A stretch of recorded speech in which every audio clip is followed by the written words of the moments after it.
Bizning bugungi taqribimiz zatning kuylari.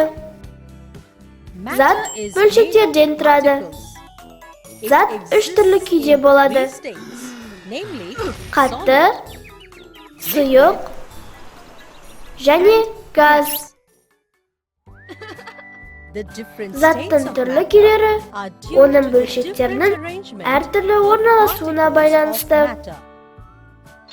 Qattiq kuydagi zatning bo'lshaklari bir-biriga o'ta yaqin. Сөйтіп, бөлшектер өзара тығыз байланысты.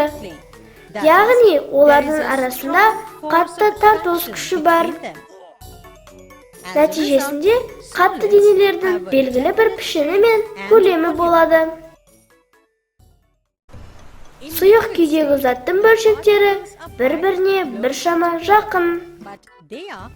Бірақ қатты дене бөлшектеріне қарағанда әлдеқайда қашық орналасқан.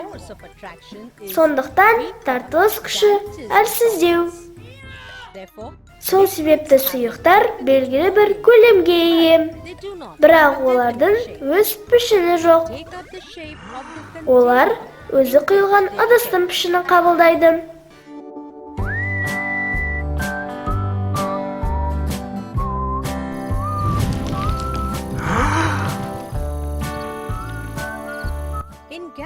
Газдағы зат бөлшектері бір-бірінен өте қашық.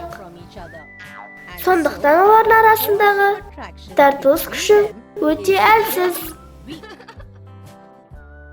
Осылайша, газдардың белгілі бір пішіні де, көлемі де болмайды. Олар бүкіл кеңістікті, немесе ыдыстың көлемі қандай болса да, ыдыстың ішін түгел толтыра алады.